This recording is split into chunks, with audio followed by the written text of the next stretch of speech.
Hi, this is Dr. David. I wanted to welcome you back to the Fresh Start with Dr. David podcast. It is great to have you here. It is Saturday, April the 1st, 2023. So, welcome to April. Welcome to spring. I'm glad to have you here, and I've got a lot of exciting things to share with you about upcoming episodes, including another upcoming episode today, and then also about recent and past episodes too. So, welcome back to the Fresh Start with Dr. David podcast, where you can get a fresh start on life and pursuits and purpose and prosperity and abundance and all of those things with each episode. So, this podcast is a podcast that's all about solutions. It's all about not just highlighting problems and challenges and obstacles and issues in life, but also talking about possible solutions and to help you and myself and everyone else kind of look at holistic ways of addressing issues that help you improve as a person without getting addicted to medications and things like that. So this podcast, even though I talk about a lot of different topics related to living and health, general health, wellness, diet, nutrition, eating, planning, just kind of life structuring, things like that. It's also about mental health. And as you know, my practices and the work that I do are dedicated to holistic approaches to mental health. And as I've shared before, although I am an MD, I graduated from medical school in 2010. I do not practice medicine. I don't practice psychiatry. And one of the reasons why that is because generally speaking, psychiatry is about two things: diagnosing conditions and prescribing meds. And generally, that's kind of what you do. And that's something that I did not know about when I started medical school. My only interest during college and when I started medical school was psychiatry. That was the only thing I was interested in. And then, to my surprise, when I did my clerkships in psychiatry, specifically adult or general psychiatry, I learned that it's all about 15, 20, 30-minute medication management appointments. And so it's all about medications, all about pharmacy. And that just collided or, was incongruent with kind of what I knew about psychiatry, the things that I had learned about in terms of my interest in Sigmund Freud and Freudian analysis, and Milton Erickson, and his approach to mental health and things like that. And that just wasn't something that was synonymous with me and who I am, I think, as a person. I just didn't want to, that, and not only that, but I know myself and I know kind of how I like to use creativity and a formula and to be unique and specific with people. And, medication management in a lot of ways isn't that. It's just, making kind of an assessment using an algorithm and handing out a pill. And that's just not what I wanted to do. I wanted to offer people, clients, holistic, alternative, and just kind of based upon the principle that the first thing that we shouldn't grab is a temporary Band-Aid, which is a pill, right? That's not the first thing I think we should grab. In acute and emergency situations, that's always a great option to have. And even in a lot of long-term solutions, in terms of long-term solutions of things like bipolar disorder, schizophrenia, etc., that might also be the case that's needed. But I don't think our approach to every challenge or every obstacle or every problem or every issue in life should just be like, here's a pill. Just take this and things will be better. I just don't. I think it's short-sighted. But anyway, that's why my practices exist. That's why this podcast exists, to provide kind of like a different approach, a different methodology. And, as I've expressed in my introductory podcast and the podcast, especially on medical diagnosis, treatment, and healthcare in America, and then also the one that I did in season 1 on mental health, I also think that, structurally our healthcare system is broken. And I think we have a lot of Band-Aids and a lot of kind of temporary, kind of short-sighted solutions, but I don't think they're good for people in general. I don't think that they take into account that it's not good for people to be on addictive medications like benzodiazepines or stimulants, and certainly not opioids and narcotics and things like that. And I think that's part of the short-sightedness. Here's a pill that'll help you, that'll get you past these symptoms, and oh, well, never mind that you'll be addicted to this.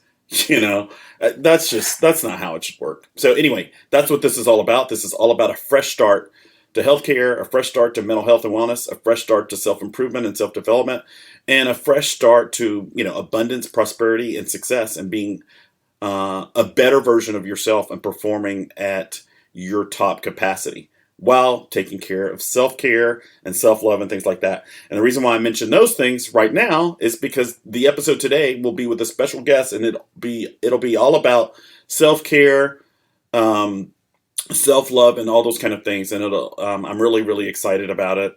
So anyway, that will be later today.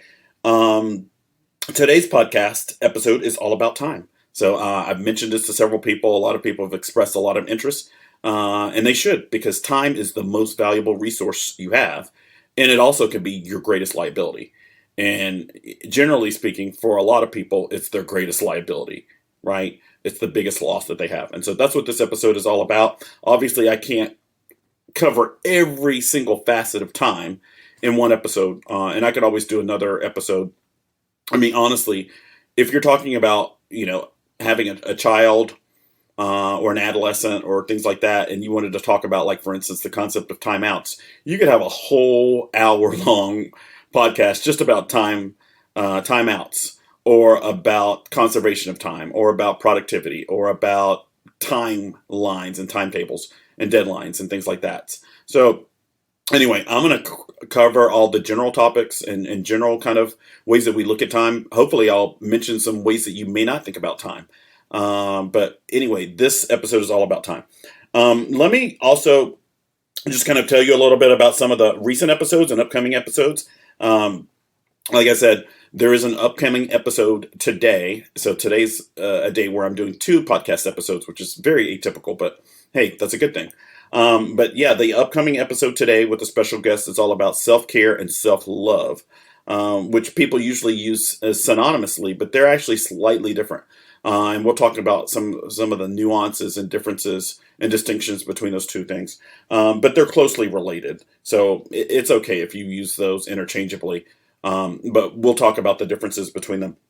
So that's upcoming later on today. And that episode will probably be broadcast somewhere between now and early next week. And it's unique in that it'll be an audio podcast, but it's also going to be on video. So there'll be a video of it on YouTube with my special guest. So I'm excited about that, which is a first for me, because I can't remember the last time that I recorded anything on video. But hey, sometimes life forces you or challenges you or incentivizes you or nudges you to go outside your comfort zones. So that's an opportunity for me to go outside a comfort zone for myself in terms of being videotaped. But hey, sometimes you have to jump into the water, right? That's all about growth. In order to grow, you have to challenge and overcome your current comfort zones, right? And I've talked about that a million times on recent episodes from the beginning. Speaking of recent episodes, definitely check out some of the recent episodes. So I recently did an episode on spring and the use and power of the seasons. So that was, and I could have called it energy, actually. And I'll probably do an upcoming podcast on energy and different types of energy. But that podcast episode was all about the concept of spring. Spring is a time of planting seeds. That's a huge concept that I use in my practice. I nudge and influence and push people to go outside of their comfort zones and plant seeds that they hadn't planted, that they procrastinated about, that they pushed off, that they've avoided. So that's part of what I do. And that's what I think that's unique about coaching, as opposed to just therapy. Although there's a lot of crossover between the two, but specifically with coaching, I nudge my clients to go outside their comfort zones. I want them to grow. I don't want them to be the same people that they were when they came to me. I want them to be better, more improved, more resilient, more dynamic versions of themselves. And dynamic is a word that I used in a recent podcast. And I'll also be using it in future podcasts, but that's one of my favorite words. I love the word dynamic, because dynamic implies that you're stable, but you're also flexible, and you can change with conditions. So I love the word dynamic.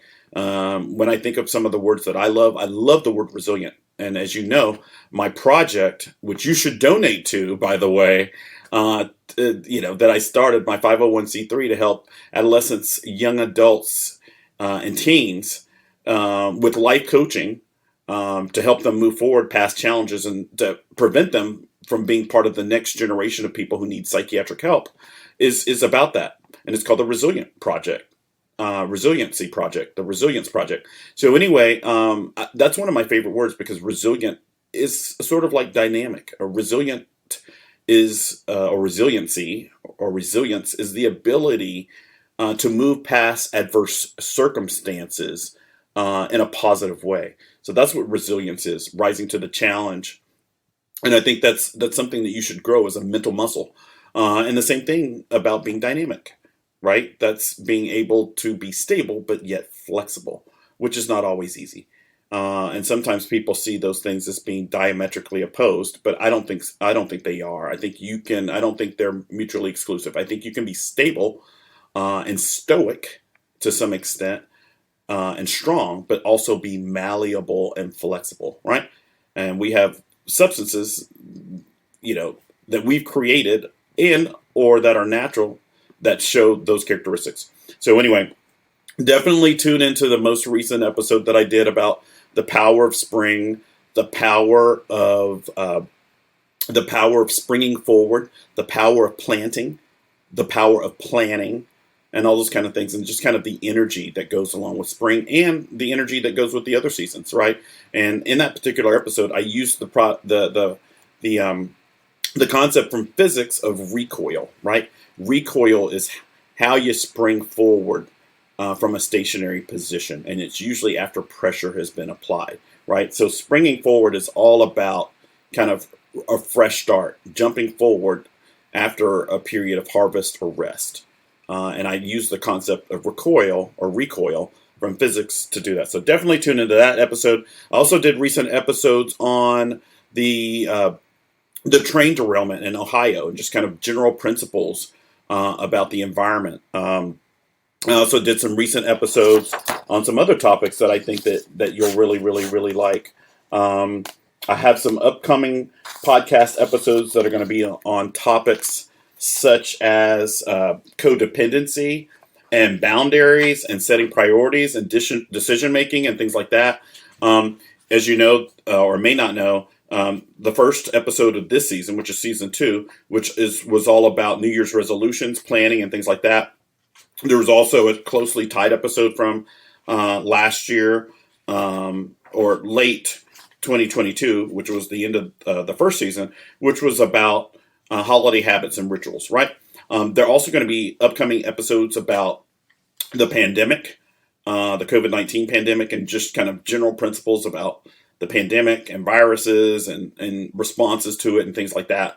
And that'll probably be 2 episodes. They'll also be doing a podcast about health insurance, about HSAs, which are health savings accounts, about FSAs, which are flexible healthcare spending accounts. So we'll be doing episodes about those things, and also be doing some episodes about things like grief and grieving and bereavement, and loss and acceptance. Acceptance is another big principle that I strongly embrace in my practices, and I think that one of the things that prevents people from moving forward is a lack of acceptance. And usually, before you have acceptance, you have to have awareness and acknowledgement, and then acceptance comes. So I'll be doing a whole episode about that. So stay tuned for the upcoming episodes, and definitely check out the previous episodes. Listen, subscribe, and please rate this podcast. That makes a big difference. Please give it a thumbs up or a 5-star rating if that's how you feel. Subscribe to it. Please share it with others. That helps the podcast to grow and reach more people. To me, that's the power of kind of karma and giving back. It's also about paying it forward. So when you help someone else, you also help yourself, and you just help everyone, right? So definitely do that. And also, please, even if you just donate $1, donate $1 to this podcast. If you go on my Facebook page or check out my Facebook groups online, it's easy to do that. I'll just tell you those Facebook groups. They are Fresh Start with Dr. David Facebook group, which is a private Facebook group.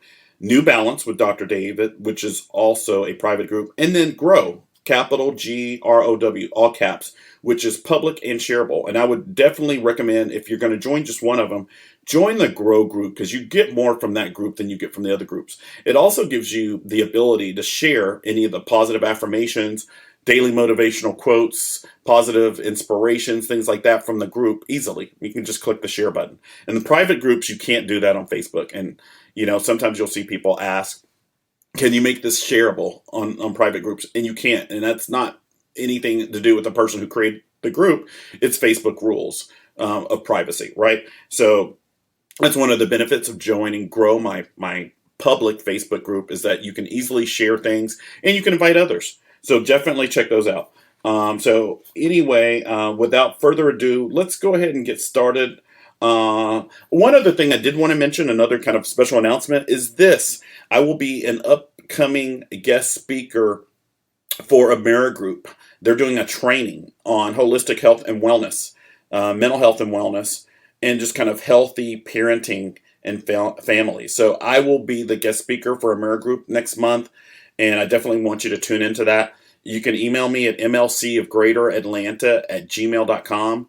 That's my primary email address, and I can give you the information about it. You can also check on Facebook. I will be publicly announcing it.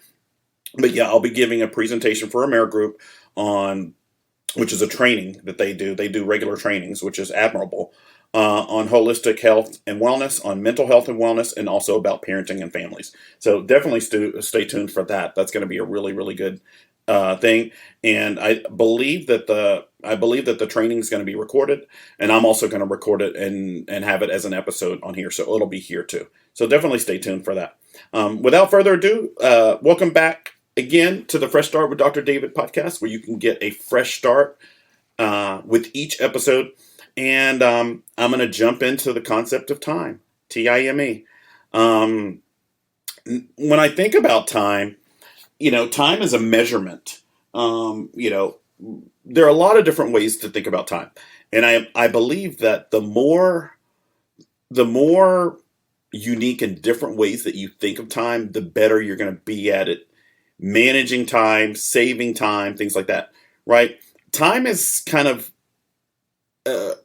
like money, right? There are a few things, and I could totally, actually, now that I think about it, I could do an episode on this because this is a really, really good topic. But I've heard other speakers, as you know, I believe in the law of attraction. And the law of attraction talks about kind of a currency that most people haven't thought about until the concept of the law of attraction came out, right? And every once in a while, there's something that's kind of enigmatic that people talk about and think about. And the law of attraction is one of those things. But, the thing that I'm thinking of is kind of the concept of currency, right? There are all kinds of currency. The main one that we think about in America and most countries, or most people think about it, is money, right? But money is just one type of currency.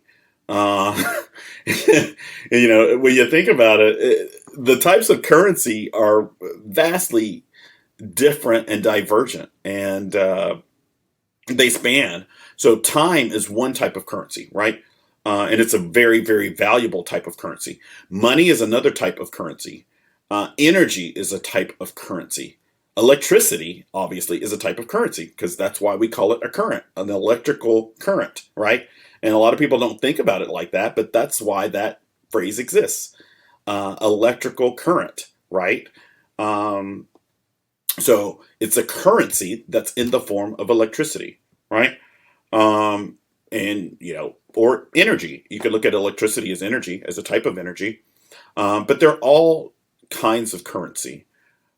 Your personality is a type of currency.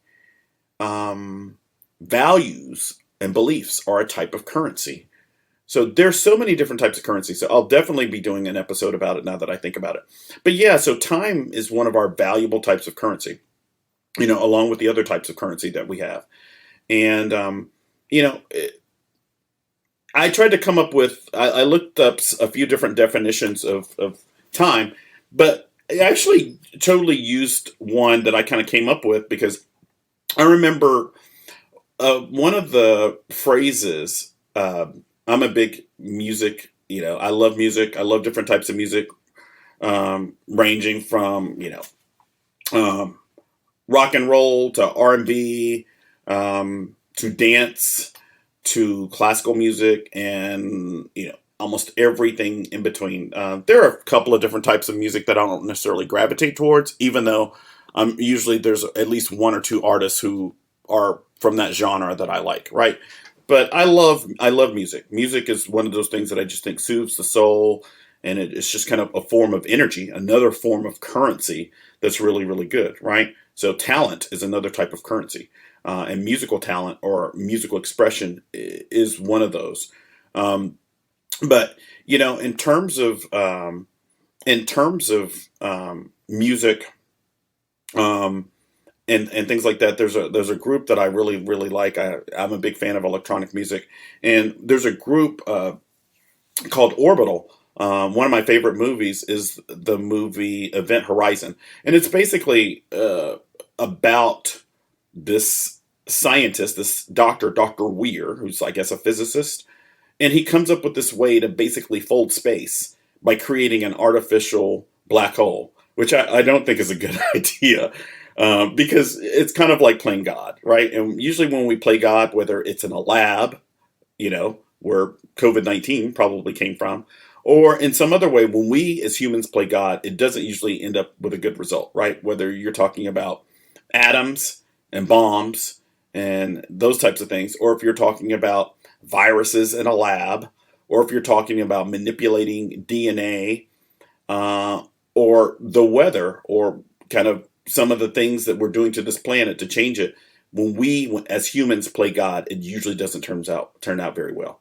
And that brings up the concept of time again, because one of the reasons why nature does such a good job, nature and the environment, this planet, before we kind of got started doing things, did such a good job is because it had time, right? When you do things, the longer you have time to do things, or the longer you take to do things, it's probably going to be a better result. When you rush things like we do in labs, it's usually not gonna be a better result. Or when you throw a pill at somebody, you're usually not going to get a good long term result because the solution wasn't long term.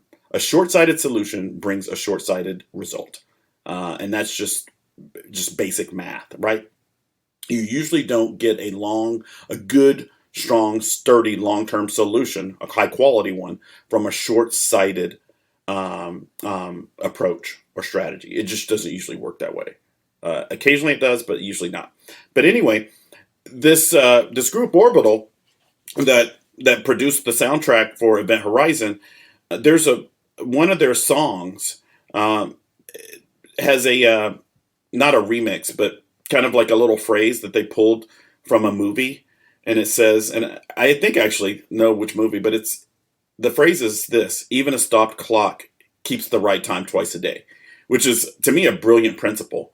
Um, and basically is even something that's broken gets it right occasionally, right? Even if just by chance or happenstance or accident, right?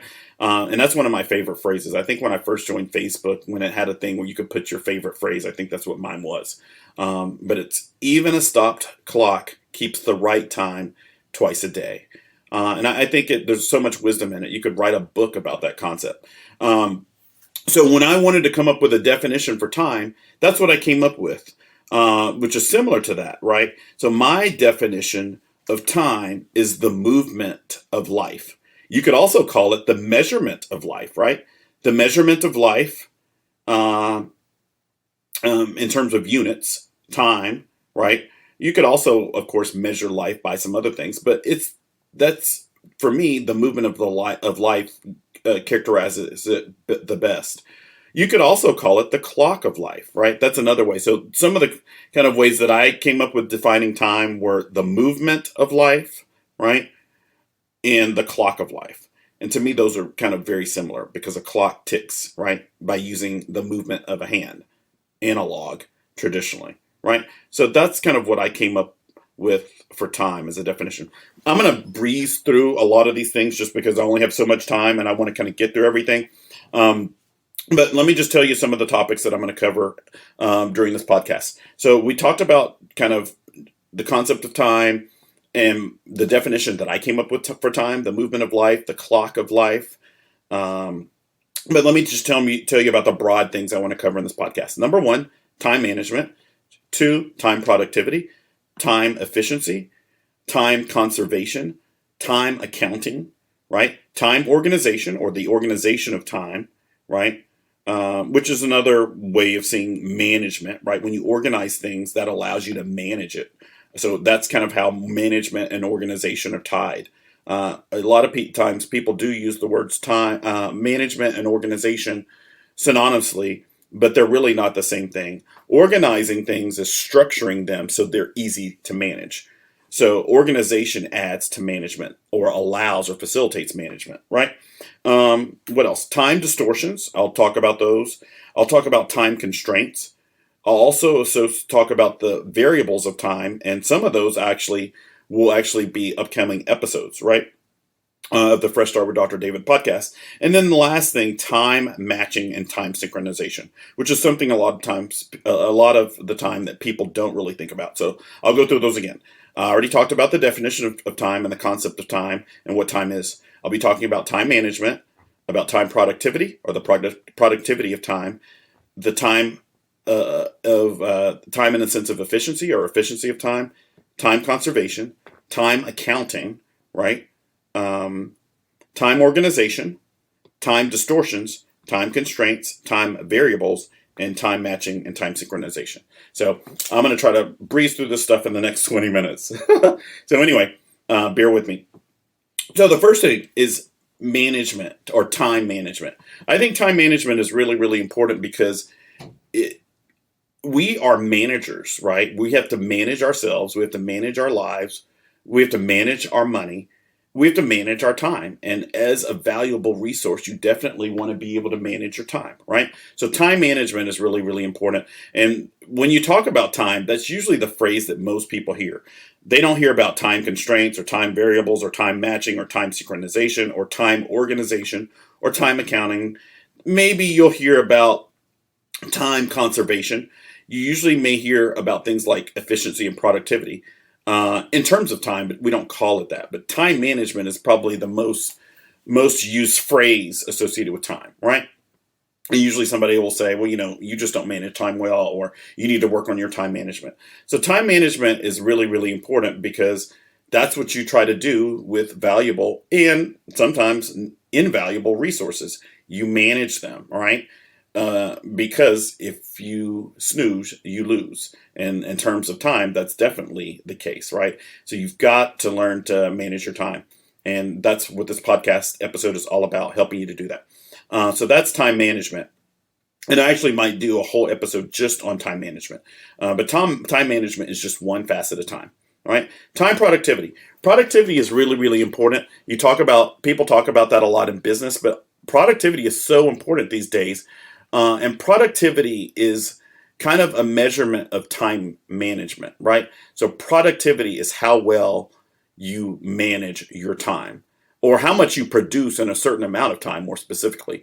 And it's closely tied to efficiency. So if you want to be a well-functioning machine, or a well-functioning person, right? You want to be productive and you want to be efficient, right?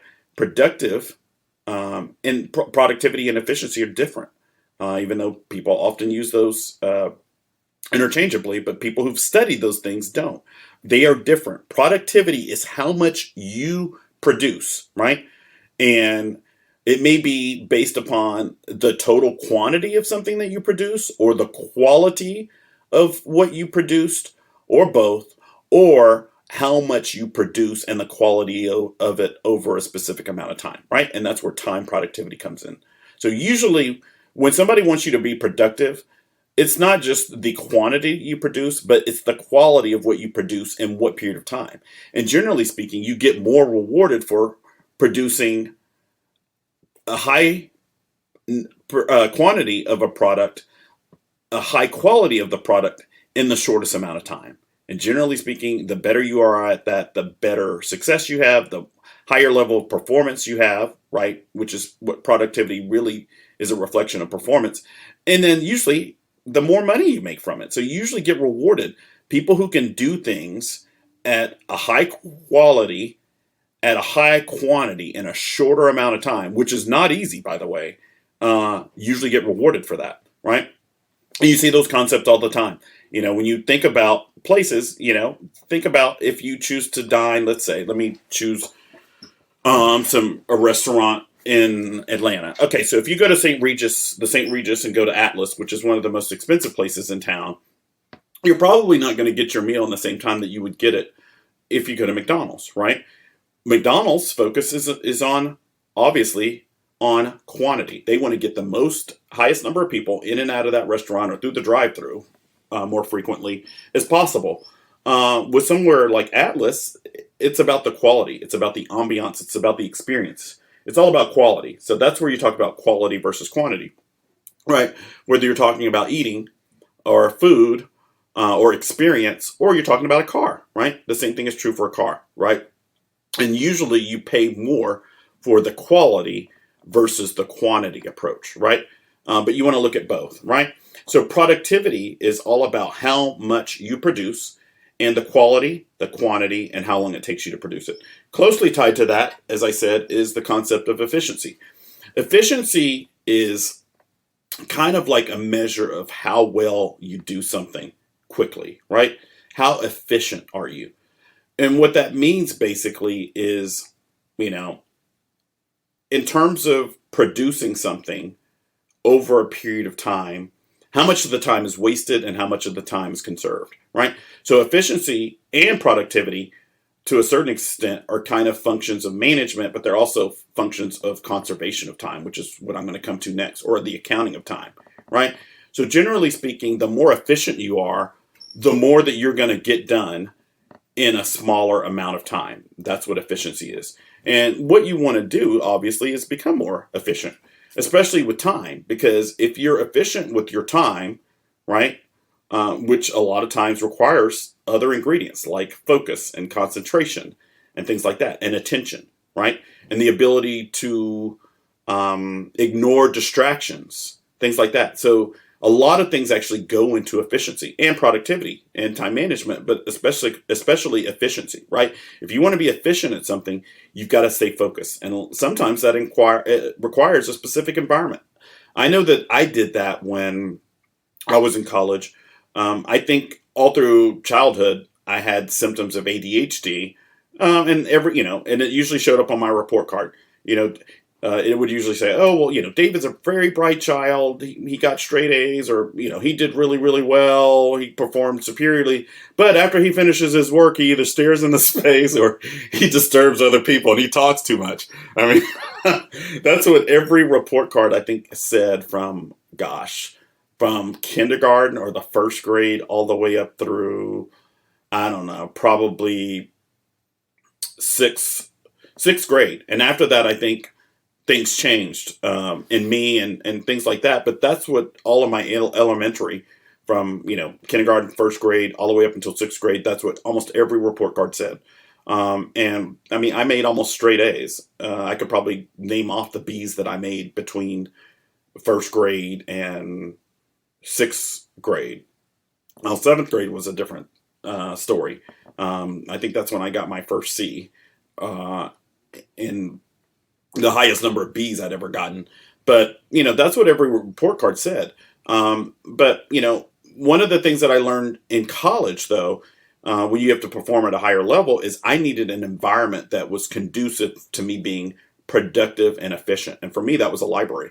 And so that's something that, you can think of if you have ADHD, if you are ADD or ADHD, if you have trouble focusing and concentrating, you definitely want to change environment. Environment is everything when it comes to efficiency and productivity. And that's why we have things like factories. And that's why we have things like libraries and hospitals and offices and office complexes and law firms and administration buildings. And all these structures that we have are designed for productivity and efficiency, right? That's what they are for. That's the reason why we have hospitals, right? Or why you have one big hospital that has, 300 beds instead of 10 hospitals that have 30 beds, right? That's the reason why, because you can be more efficient and more productive with that big facility. Now, once you get so big, it can become, so massive, it's too much to control, and you don't want that. And that's why we have size constraints on things, right? So efficiency is all about a certain amount of productivity over a certain amount of time without making mistakes and without wasting time. And like I said, a lot of times that requires an environment. And so if you aren't being productive or efficient, you need to probably look at the environment where you're trying to get things done. That might be the difference. There might be some other factors too, and that's something that you would come to my office for, and we could totally work through and put you in a position where you're being more efficient, more productive, and you're saving time, right? And using time rather than wasting time or losing time or wasting, those types of things, right? That brings me to the concept of time conservation, right? And I've kind of alluded to it already when I talked about time management, time productivity, and time efficiency. But time conservation is really important. And I think it's really, really important in terms of your vocabulary and how you say things, right? How you voice things, how you express things. Because the words that you use out loud and in your mind make a big difference on how you perform. So some of those are saving time or making time or losing time or wasting time. And we all use these phrases all the time. Their time comes again. But they're really, really important. And so you want to start using language, if possible, that reflects time conservation, right? Those would be phrases like, I save time, I make time, I create time, right? Versus phrases like lose time or waste time. We have a way of becoming what we say. And so if you're using the wrong language and putting that out there, if your affirmations are negative, right? I'm losing time, I'm wasting time, right? Versus I save time or I make time or I create time, then you're going to do that. So you want to change the language that you use. If you're constantly using phrases like, oh my God, I've lost my time, or I'm losing time, or I'm wasting time, then you're going to continue to do that. So you want to change that language. The next thing, concept, time accounting. And that's just kind of a general rule. This also comes, all these things are related. But this is kind of looking at time in terms of how it falls on a balance sheet, right? If you use a balance sheet to manage things, whether it's money or time or energy or talent, it's going to be a life changer for you. And I do that. I help my clients to do that and learn that skill, that technique, that methodology in my office. So if you book an appointment, we'll definitely do that. But you need to look at things in terms of assets and liabilities. Those are the basic categories on a balance sheet, right? And your life, and how it unfolds, it's kind of like a balance sheet. Your journey is like a balance sheet in some way, right? And so you want to make sure that you're creating an asset or using time as an asset instead of a liability, right? And if you're wasting time and losing time, then time is a liability for you, not an asset, right? Time is a resource just like anything else. And whether that resource becomes an asset or a liability is up to you, right? The next thing, time organization. That's one of the really, really important things, because organizing times allows you to manage it. It allows you to be productive. It allows you to be efficient. It allows you to conserve it, and it allows you to account for it, right? So time organizing things, which involves planning, by the way, which is one of the most important things that you can do, is really important. So in terms of time organization, you want to think about things like timelines and deadlines and timetables and time frames and ultimatums, and even a timeout is a way of organizing time. And then also specific things like calendar, schedules, and events. One of the biggest things that I'd like to kind of talk about or mention when it comes to time organization is this. And this is just kind of a general principle, but it's a principle about inertia, and it's also a principle about kind of motivation. But if you don't create a timeline or a timetable or a time frame or deadlines, you're going to basically lose time, right? And that's just part of time management and time organization. So you have to organize your time in order to manage it, right? Organization, then management, right? And in order to do that, you've got to use timelines, timetables, time frames, and deadlines. And so if you just say, well, I'm going to lose weight, and that's it, you'll never lose weight. But if you put a deadline and say, you know what, I'm going to lose 5 pounds in the next 60 days, that's a different story, right? Because you're putting a mark in the sand. You're creating a deadline for something to happen. And that negates or necessitates, it necessitates you to take action. And so that's part of what you want to do is if you're planning to lose weight, you've got to put a deadline on it. You can't just say, I'm going to lose 5 pounds or I'm going to lose 10 pounds. You'll never lose it, right? You've got to put a deadline on it. You got to say, even if you don't fully meet it, let's say you say, I want to lose 5 pounds in 60 days. By doing that, you're more likely to lose more weight than not, right? Even if you don't lose the 5 pounds, let's say you lose 3 or 4, right? If you hadn't said that and put that deadline there, you probably wouldn't lose any. If anything, you might gain weight because you've created an expectation, but you haven't created a timetable for achieving it, right? Which can become a stressor. So you want to have timelines, timetables, timeframes, deadlines, and you want to use calendars, schedules, and events and things like that to do it. What you don't want to do is create things that are unrealistic, right? So you want to come up with things that apply a little bit of pressure on you to get it done, but not so much that it's overwhelming, right? And I talk about that in previous podcasts, right? I talk about that in Stability, the one that I did with my special guest and client, Maylot. I also talked about it in the last episode that I did about spring, right? So pressure in the use of a stressor, right? A certain level of anxiety is good up to a certain point, but when it gets overwhelming, which happens when you put the expectations as being unachievable or too high based on the probability that something is going to succeed or happen, then that just makes matters worse, right? And an easy example of that is, I'm going to lose 15 pounds in 1 week. Well, that's going to stress you out. You don't want to do that, right? So that's organization of time. The next category, time distortions, right? And time distortions is interesting because the way that I describe that or define that is time distortions allow you to change how time feels, right? Time has a feeling to it. We don't think about time that way, but it does, right? You can feel time and you can feel time pass. And there are things that you can do to make time feel like it's passing faster and things you can do to make it feel like it's passing more slowly, right? And generally, that's depending on whether you like doing something or whether you dread it, right? If you dread studying, if you're, if you're pre-med or pre-law or pre-this or pre-that, and you're in undergrad or you're in graduate school and you hate studying, sitting in that library, and I can tell you as somebody with ADHD or ADD that I've struggled with my entire life, I can tell you that it's tough. It was tough for me. It's amazing that I actually made it through medical school, honestly, because it was so hard to focus. And, for me, I had to have a really, really quiet environment. There couldn't be a lot of noises and things like that. And, honestly, in medical school, even when you took a test, you'd be sitting in a room with 60, 100, 200 people or whatever, all turning papers. And it just, for somebody with ADD, it's tough. But you've got to think about how time feels, right? And specifically, there are two things that I can think of specifically that kind of change how time feels, and actually a couple more. One of them is stimulants, right? So if you drink coffee or on a stimulant medication, which I highly recommend that you not be on. If you have ADHD symptoms or ADD symptoms, please come to my office so I can help you get over those symptoms and manage and address those symptoms associated with attention, focus, concentration, distractions, and things like that in a holistic way. But stimulants can change how time passes, right? The other thing that can do it is the opposite, depressants, right?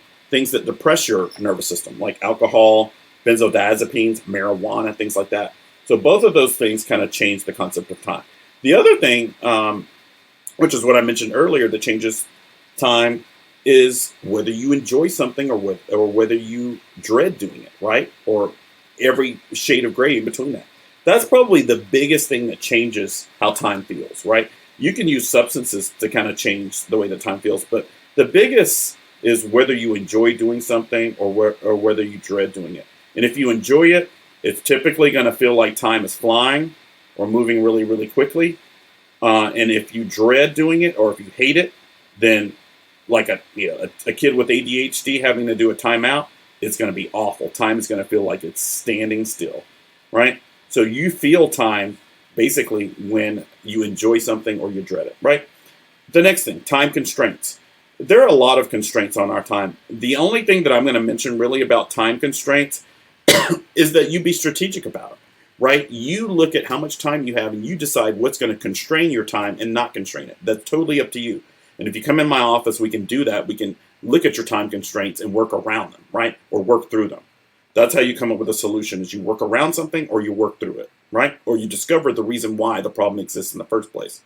The next thing, time variables, right? Some of the more important variables that I think are specifically related basically to, personality and to just kind of life planning is planning itself, right? Planning your time, strategy, action, and then two concepts, which are procrastination and patience, right? Which are kind of, in some way, kind of related.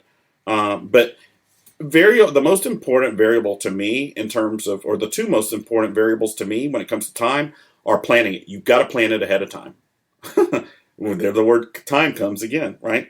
And it's so funny that phrase is popular. And the reason why is because those two things go together. There's a reason why that phrase just rolled out of my lips just then. You've got to plan things ahead of time. And I say that all the time because planning and time go together. Planning is another way of being efficient about your time, right? And being conservative about it. Because if you don't plan your time, you're probably going to lose it or waste it. You've got to use strategy and action steps. So the more quickly you are willing to act, the less likely you are to lose time or waste time. And then that brings us to the two other concepts that I just mentioned, procrastination and patience. When you procrastinate, basically, you're using time to put off doing something, right? And then patience is kind of related to that. Patience is basically a quality that you have in terms of getting something and being willing to wait a certain amount of time before you get it, right? That's what patience is about. And patience obviously is a virtue. You hear that phrase all the time. And patience is a virtue. But so is planning. Planning is a virtue too. So the ability to plan, I think, is just as virtuous as patience. Another concept that's related to that I think is really, really important is kind of this concept that a lot of people don't realize or appreciate. There's a difference between being patient, right? Waiting for something to happen based on an expectation and just kind of waiting around, right? There's a difference, and that has to do with whether you're losing time or wasting time, right? Patience is a virtue, but that doesn't mean that you just wait around for things to happen, right? You're patient about the things that are more controllable by other people and other forces. But the things that you have control over, you don't just wait around on, right? And that's the difference between being patient and just waiting around, right? Patience is a good thing. But the things that you're patient about are the things that once you've done your part, you don't have any more control over, right?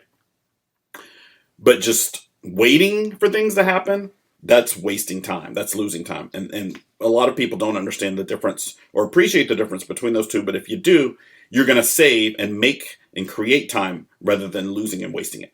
And then the last category that I'm going to talk about is another concept that most people, that's similar to time distortions, that most people don't really think about in terms of time, which is time matching and time synchronization, right? Time has a rhythm to it and a tempo, right? And different circumstances have a different tempo. And when you recognize those and you see which one matches with you, you're going to make better use of your time, right? Time also can have a rhythm in terms of your behaviors and actions. So as you do certain things or behave in certain ways, they have a certain tempo. And that tempo is based on a rhythm, right? And when you get better at doing that, you'll be more productive and more efficient, right? Examples of that are when you run or take a jog or when you go on a hike or if you watch a movie, things like that, right? That has a tempo to it. Another thing about time matching and time synchronization is midlife crisis and other life crises. And the reason why I mention that is because people talk about midlife crises, but we have crises all the time, right? In terms of different ages, when you turn 20, right? When you turn 30, when you turn 40, when you turn 50, you don't have to be 50 to have a midlife crisis or 55 or whatever. We have different kind of time-based crises all the time.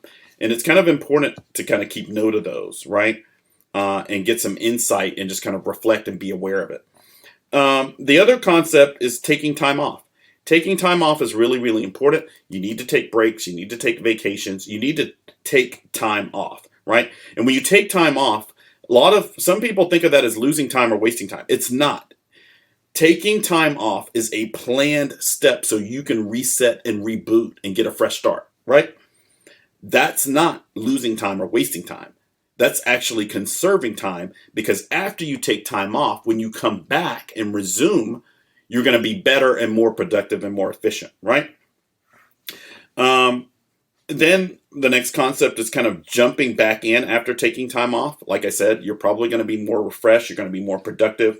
You're going to be more efficient. And there are steps that you should take when you jump back in. So when you come back from a vacation, you should jump back in a certain way.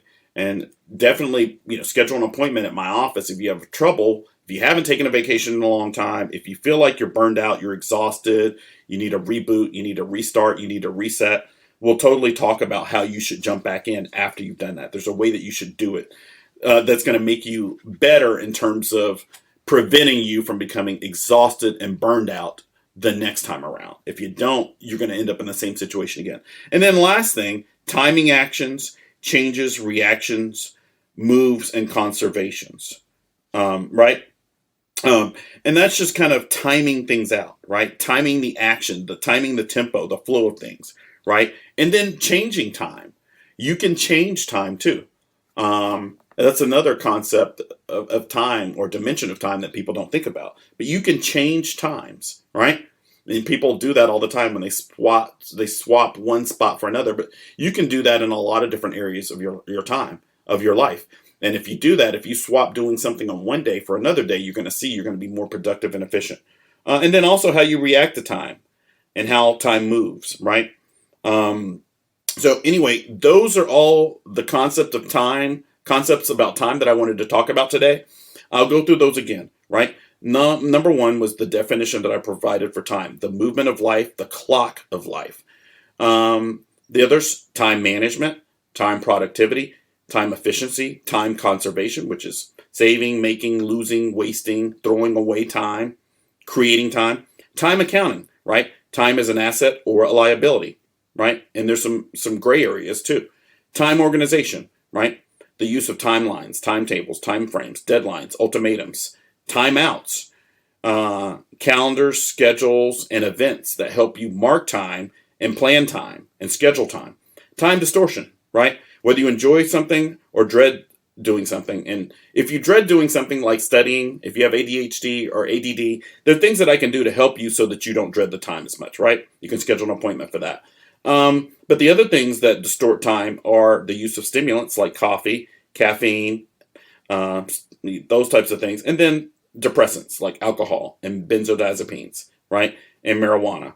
And in a lot of cases, you don't necessarily recognize that as much with the depressants, because those are followed by sleep. Usually when people drink or they take a benzodiazepine or use marijuana, they're about to go to bed. And they don't feel the time distortion because of that, right? And if you swapped it and you did those things in the morning instead of at night, you'd feel it, right? The next concept, time constraints. And that's basically what things you allow to constrain your time. And that's kind of brings up kind of the concept of boundaries, right? When you can create boundaries that prevent things from constraining your time or allowing certain things to constrain your time in order to plan something else that you want to do, right? Time variables, right? Planning, strategy, action, and then the concepts of procrastination or putting something off by using time, and patience, right? And the difference between being patient about something that you can't control and then just waiting around for things to happen when they're not. And then the last category, time matching and time synchronization. And that brought up the concepts of time rhythm, the rhythm of time, right? Just like the rhythm of music, which is also a use of time.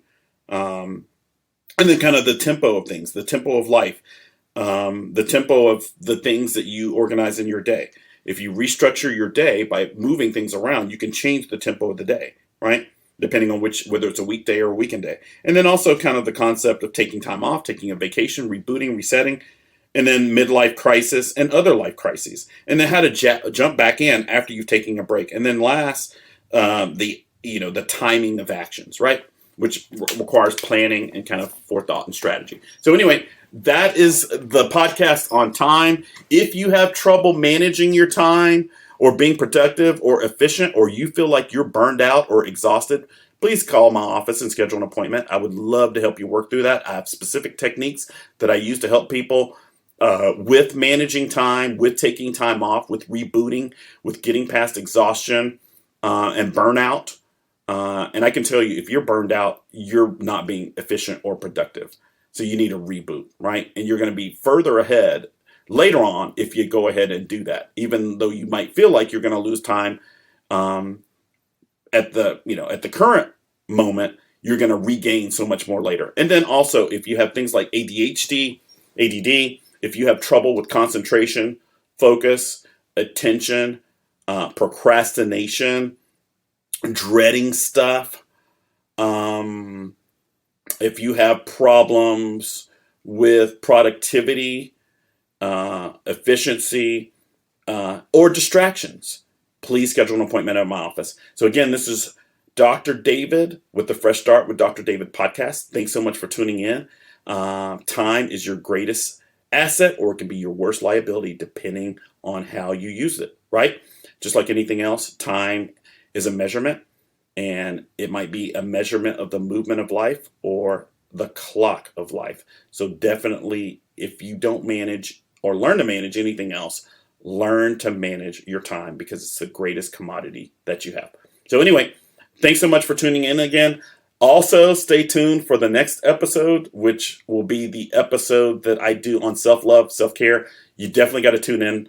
That's really, really important, and that's also related to time. You've got to take time for self-care and self-love, because if you don't do that, you're going to stay in a state of burnout, right? Kind of a negative oscillation of exhaustion and just kind of having a lack of energy and not being productive or efficient. So anyway, stay tuned for that.